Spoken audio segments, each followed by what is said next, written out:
सभी दर्शकों एवं श्रोताओं को मेरा सादर प्रणाम, नमस्कार, वणक्कम तथा सबको मेरी तरफ से साधुवाद। जय सिया राम। इसके पहले वाले कथाखंड में हम लोग सुने थे किस प्रकार से रामावतार का पहला कारण भगवान शंकर माता पार्वती को बता रहे हैं।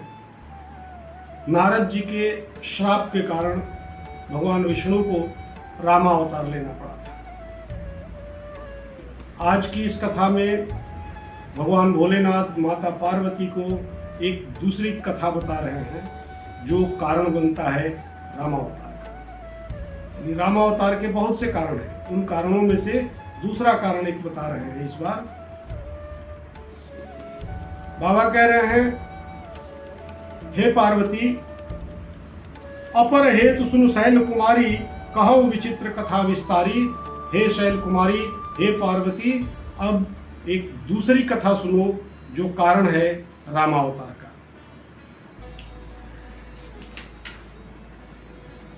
स्वयंभू मनु और शत्रुपा, जिनकी समस्त सृष्टि, समस्त मानव जाति संतान कही जाती है। मनु और शत्रुपा इस संसार के पहले राजा और रानी है और मनु जी को स्वयंभू कहा जाता है। मनु और शत्रुपा की 3 संतानें थी। बड़े पुत्र का नाम था उत्तानपाद, उसके बाद एक पुत्री थी, पुत्री का नाम था देवहूति। एक और पुत्र जिसका नाम प्रियव्रत। उत्तानपाद के पुत्र थे ध्रुव। प्रियव्रत संन्यास ले लिए थे, उनकी आगे संतानों का कहीं कोई वर्णन नहीं मिलता है। देवहूति की शादी कर्दम ऋषि से हुई। कर्दम ऋषि और देवहूति के संतान के रूप में पैदा हुए भगवान कपिल मुनि, जिन्होंने सांख्य दर्शन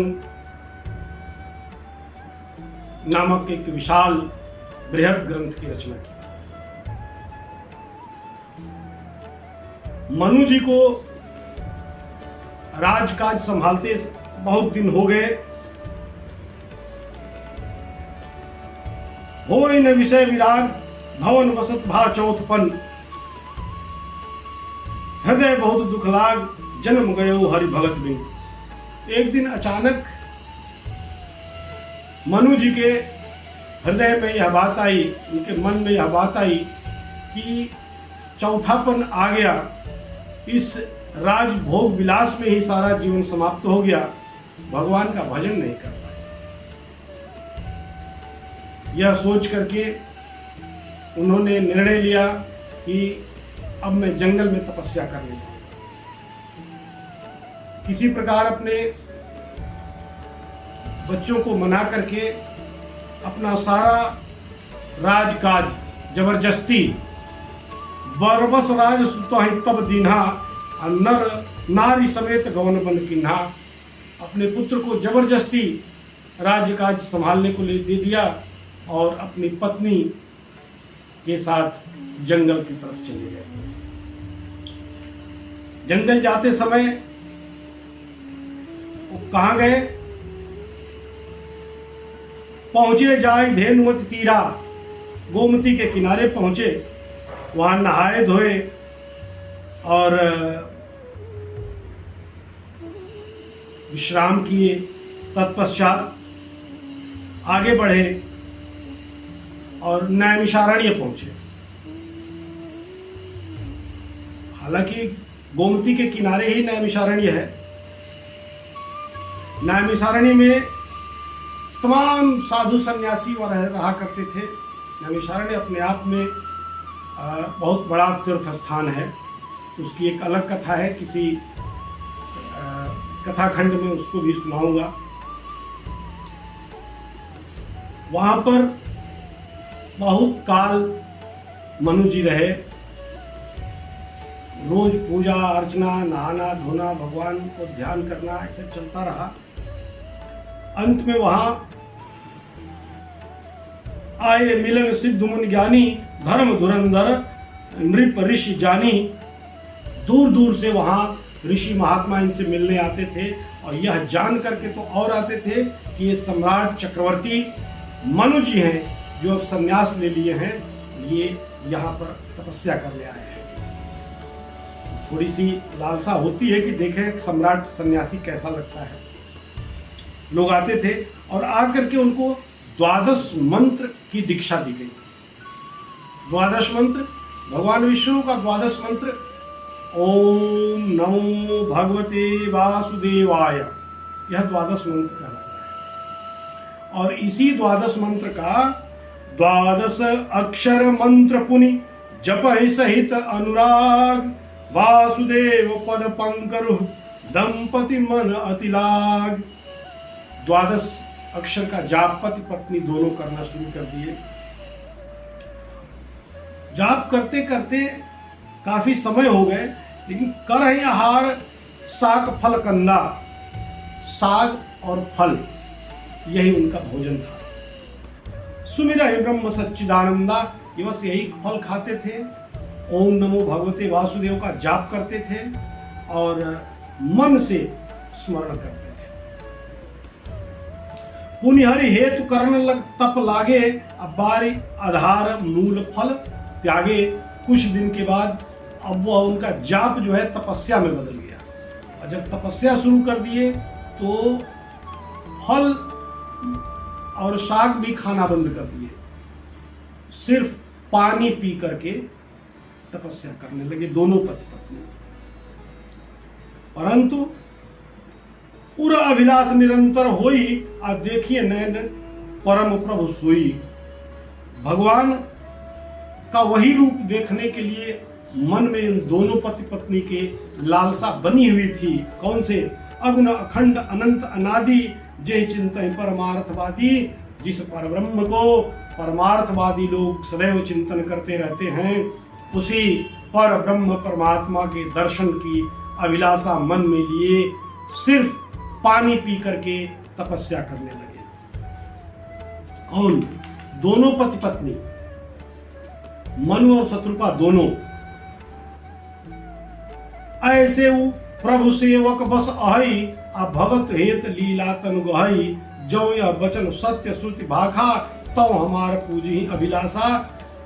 बहुत समय हो गया लेकिन विश्वास उनका डिग नहीं रहा है। ये दोनों पति पत्नी एकदम पूर्ण विश्वास, जब तक देखिए भगवान में हमारा विश्वास नहीं होगा ना, तब तक कुछ होने वाला नहीं है। हमको पूरी तरह से विश्वास करना पड़ेगा भगवान में, तन मन धन हर तरह से, मनसा वाचा कर्मणा हर तरह से हमको भगवान में विश्वास करना पड़ेगा। तभी जाकर के भगवान की प्राप्ति, भगवान के आशीर्वाद, भगवान के वरदान की प्राप्ति हो सकती है। ये दोनों लोग ये पूरी अपने मन में विश्वास रखे हुए हैं कि हमारी अभिलाषा अवश्य पूर्ण होगी, क्योंकि भगवान अपने सेवकों की अभिलाषा अवश्य पूर्ण करते हैं। इस प्रकार से तपस्या करते करते यही विधि बीते बरस खट, 6000 वर्ष यही विधि बीते वर्ष खट, सहस बारी आहार। 6000 वर्ष बीत गए सिर्फ जल ग्रहण करके तपस्या करते करते। संबत सप्त सहस्त्र पुनि रहे समीर आधार। 6000 वर्ष हो जाने के बाद जलपान भी उन्होंने बंद कर दिया, पानी लेना भी बंद कर दिया। अब सिर्फ हवा पी करके, हवा सांस लंबी लंबी लेकर के पेट भर लेते थे और बस उसी से अपना ये तपस्या जारी रखते थे। और इस तरह से 7000 वर्ष सिर्फ हवा पी करके उन्होंने तपस्या की। और उनकी, इन लोगों की तपस्या इतनी प्रगाढ़ हो गई, उनकी अटूट इस तपस्या को देख करके विधि हरिहर तप देखि अपारा, मनु समीप आए बहुबारा। ब्रह्मा विष्णु महेश इन दोनों पति पत्नी की प्रगाढ़ अटूट निष्ठावान तपस्या को देख करके बहुत बार आए इनके पास। हे राजन, हे भक्त वत्सल, हे भक्त, आपकी तपस्या पूर्ण हुई, उठिए। लेकिन ये पति पत्नी तपस्या से एकदम अडिग रहे, हिलते तक नहीं। अब उनके शरीर में इतने दिन से तपस्या करते करते मात्र अस्थि के, सिर्फ हड्डियों का ढांचा का और कुछ नहीं रह गया था। ऐसा लगता था जैसे हड्डियों के ऊपर सीधे स्किन, चमड़ी जो है चिपका दी गई है। मांस नाम की कोई वस्तु उनके शरीर में थी ही नहीं। अस्थि पंजर आप कह सकते हैं, सिवाय अस्थि पंजर के कुछ नहीं था। जब यह स्थिति आ गई तब प्रभु सर्वज्ञ दास निज जानी, गति अनन्य तापस नृप रानी। मांग मांग वर भय नभ बानी, परम गंभीर कृपा मृत सानी। जब परब्रह्म परमेश्वर ने देखा कि वास्तव में ये दोनों पति पत्नी हमारे अनन्य भक्त हैं, अनन्य सेवक हैं और बहुत काल से तपस्या में अपने को एकदम जर्जर बना दिए हैं, अंततो गत्वा परब्रह्म परमेश्वर को हार थक करके नभवाणी करनी पड़ी, आकाशवाणी करनी पड़ी कि वर मांगो, वर मांगो। बड़ी कृपापूर्ण आकाशवाणी हुई और आकाशवाणी होते ही मृतक जियावन गिरा सुहाई, श्रवण रंध्र होई उर्ज सब जब आई। हिष्ट पुष्ट तन भय सुहाए, मानव अभय भवन ते आए। आकाशवाणी जैसे ही इनके कानों से होकर के अंदर हृदय में प्रवेश की, तुरंत ये दोनों पति पत्नी का शरीर पूर्ण रूप से स्वस्थ हो गया। देखिए ईश्वर की कृपा, इनका शरीर पुनः ऐसे हो गया जैसे लग रहा था कि अभी अभी राजभवन से चले आ रहे हैं। ये 13, 14, 15 हजार वर्ष से हम तपस्या कर रहे हैं, ऐसा देख करके नहीं लगा। आकाशवाणी सुनते ही इनका शरीर पूर्ण रूप से स्वस्थ, जैसे लगता है अभी राजभवन से चले आ रहे हैं। आकाशवाणी सुनते ही श्रवण सुधा सब वचन सुनी, पुलक प्रफुल्लित गात। बोले मनु कर दंडवत, प्रेम ने हृदय समात। दंडवत करके मनु जी अपने एकदम प्रसन्न हृदय से कह रहे हैं, जो अनाथ हित हम पर नेहू, तो प्रसन्न हुई यह वर देहू। हे प्रभु, अगर वास्तव में आप हम जैसे अनाथ व्यक्ति पर प्रसन्न हैं तो हमको ये वर दीजिए। मांगो, क्या वर मांगते हो? मनु जी ने क्या वर मांगा? मनु जी समझा करके वर मांगते, सीधा सीधा वर नहीं मांगे, समझा रहे हैं पहले। क्या? जो स्वरूप बस शिव मन माही, अजेहि कारण मुनि जतन कराही। आपका जो स्वरूप भगवान शंकर के मन में सदैव विराजमान रहता है, आपके जिस स्वरूप की वजह से मुनि लोग तरह तरह का यत्न करते हैं कि आपका एक बार वह स्वरूप हम देख लें। आपका वही स्वरूप जो कागभुसुंडी जी के मन का हंस है, कागभुसुंडी जी के मन रूपी मान सरोवर का हंस है। आपका वह रूप जिसको वेद आगम निगम कहते हैं, सगुण अगुण दोगुणों का ही वह सम्मिलन है। हमको उसी अपने रूप का दर्शन कराइए। अब भगवान के पास कितने रूप हैं, हमको कैसे पता हम कौन सा रूप देखना चाहते हैं जो वास्तविक हो?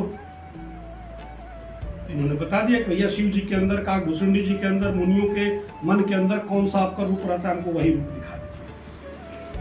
दंपति वचन परम प्रिय लागे, मृदुल विनीत प्रेम रस पागे। भगत बछल प्रभु कृपा निधाना, विश्ववास प्रगटे भगवान। अपने भक्त की यह मधुर वाणी, मधुर अभिलाषा बड़ी प्रिय लगी। प्रेम में यह सनी हुई, उनकी मांग सुन करके, वरदान मांगना देख करके भगवान गदगद हो गए और तुरंत विश्व रूप में प्रकट हो गए। विश्व रूप, भगवान का विश्व रूप विराट रूप होता है, उस रूप में भगवान प्रकट हो गए। जैसे ही भगवान प्रकट हुए, मनु और शत्रुपा दोनों हाथ जोड़ करके बैठ गए उनके सामने और छवि समुद्र हरिरूप बिलोकी, एकटक रहे नयन पट रोकी। आंख की पलकें जो हैं झपक नहीं रही थी, एकदम टकटकी लगाए दोनों लोग भगवान के विश्व रूप का दर्शन कर रहे हैं। नयन अघा नहीं रहे हैं, बंद होने का नाम नहीं ले रहे हैं, तृप्ति नहीं मिल रही है उनको, लगातार देखे जा रहे हैं, एक टक यानी बिना पलक झपकाए देखे जा रहे हैं। हरस विवश तन दशा भुलानी, अपरे दंड इव गहिपद पानी। और अब एक टक देखते देखते अपने शरीर की दशा भूल गए। अपने शरीर की दशा भूलते ही एकदम दंड की तरह दंडवत प्रणाम करके उनके पैरों में गिर पड़े। सिर पर से प्रभु निज कर कंजा, तुरंत उठाए करुणा पुंजा। भगवान ने उनके सर पे हाथ रखा और उनको उठाया। बोले कृपा निधान पुनि, अति प्रसन्न मोहि जान। मांगहु बर जोई भाव मन, महादानी अनुमान। हे मनु जी, आप मुझे महादानी समझे। मेरे पास ऐसा कुछ नहीं है जो आपको न दे सकूं। आप जो मांगिएगा मैं सब कुछ देने में समर्थ हूं, अतः आप मुझे महादानी समझिए। निसंकोच जो मन में अभिलाषा हो मांगिए, हम आपको तुरंत वरदान देंगे। बड़े सोच विचार के, बड़े संकोच के साथ कह रहे हैं मनु जी, जथा दरिद्र विबुध तरु पाई, अब बहु संपत्ति मांगत सकुचाई। तास प्रभाव जान नहीं सोई, तथा हृदय मम संशय होई। सो तुम जानहु अंतर्जामी, पूर्व मोर मनोरथ स्वामी। हे भगवान, आप तो अंतर्जामी हैं, आप तो सब कुछ जानते हैं, आप मेरा मनोरथ पूरा कीजिए। भगवान कह रहे कि मांगिए, मांगना पड़ेगा आपको, हम तो सब जानते हैं, परंतु आप मांगिए, आपको क्या चाहिए। तो सीधा सीधा मनु जी कह रहे हैं, चाहूं तुम्हें समान सुत, प्रभु सब कौन दुराव। हे प्रभु, जब आप अंतर्यामी हैं, जब आप सब जानते हैं, तो आपसे मैं क्या छिपाऊं कि मेरे मन में क्या चल रहा है और मैं मांगना क्या चाह रहा हूं। बिना किसी छिपाए, बिना किसी दुराव के, प्रभु मैं यही चाहता हूं, मुझे ठीक आपकी तरह, बिल्कुल आप जैसा पुत्र प्राप्त हो। अब भगवान सोच रहे हैं कि मेरे समान पुत्र मैं कहां से इनको ला कर दूंगा। तो कह दिया उन्होंने, आप उस शरीर से खो जाओ कहा जाए, अपने समान मैं कहां खोजने जाऊं, मेरे समान तो मैं ही हूं और कोई है नहीं। अतः नृप तव तनय होब मैं आई, मेरे समान और कोई तो है नहीं, मैं कहां खोजूंगा। अतः हे राजा, मैं स्वयं आपका पुत्र बन के आऊंगा। जब उनको वरदान मनु जी को दे दिए, तब शत्रुपा जी की तरफ भगवान मुड़ करके पूछ रहे हैं, सतरूप है बिलोक कर जोरे, देवी मांग बर जो रुचि तोरे। करे हे देवी, आप भी मांग लीजिए, जो आपको रुचि हो आप मांग लीजिए। तो अब रानी क्या कह रही हैं, शत्रुपा जी क्या कह रही हैं, जो बरुनाथ चतुर नृप मांगा, सोई कृपाल मोहि अति प्रिय लागा। हे भगवान, चतुर राजा ने जो वर मांगा है, वह वर मुझे अत्यंत ही प्रिय है। अर्थात अगर उनको बेटा आप बनकर के प्राप्त होते हैं, तो उस बेटे की मां बनने का सौभाग्य मुझे मिलना चाहिए। कहने का अर्थ यही है, यानी अगर राजपुत्र बनकर के आप आएंगे, तो मैं आपकी माता बनना चाहती हूँ। वो पिता बनना चाहते हैं तो मैं माता बनना चाहती हूँ।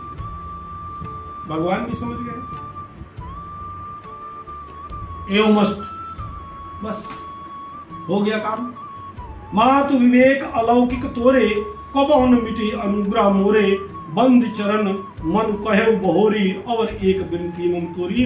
भगवान कह रहे हैं कि हे माता, ताकर भोग विशाल तात, गए कछुकाल पुनि, आओ होई हई अवध भुआल, तब मैं होब तुम्हारा सुत। कुछ काल वहां इंद्रलोक में व्यतीत करिए, उसके बाद आप अवध के राजा बनेंगे, अयोध्या के राजा बनेंगे, और जब अयोध्या के आप राजा बनेंगे तब मैं आपके यहाँ पुत्र बन के पैदा होऊंगा। और पूर्व मैं अभिलाष तुम्हारा, सत्य सत्य पन सत्य हमारा, और उस समय मैं आपकी आज की यह अभिलाषा पूर्ण करूंगा। यह सत्य है, सत्य है, सत्य है। इस प्रकार भगवान भोलेनाथ कह रहे हैं पार्वती जी से ये सारी कथा सुना रहे हैं। कह रहे हैं कि हे पार्वती, इस प्रकार भगवान का शरीर रूप धारण करके मानव रूप में अवतार होना, यानी राम अवतार होने का यह एक दूसरा कारण है। यह इतिहास पुनीत अति, उमहि कहे दुष्केतु, भरद्वाज सुन अपर पुनि, राम जन्म कर हेतु। शिव जी कहते हैं पार्वती, एक यह कारण आपने सुन लिया। याज्ञवल्क्य जी कह रहे हैं कि भरद्वाज जी, शिव जी कह रहे हैं कि हे पार्वती, यह दूसरा कारण है। अब एक और कारण मैं आपको बताता हूं कि भगवान को शरीर रूप धारण करने का वो कौन सा कारण है। यह कथा अगले कथाखंड में हम लोग सुनेंगे, उस पर चर्चा करेंगे। और तब तक के लिए सबको मेरा नमस्कार, प्रणाम, जय सिया राम। सर्वे भवन्तु सुखिनः, सर्वे सन्तु निरामया, सर्वे भद्राणि पश्यन्ति, मा कश्चित् दुःख भाग् भवेत्। जय श्री राम, जय श्री राम। जय श्री राम।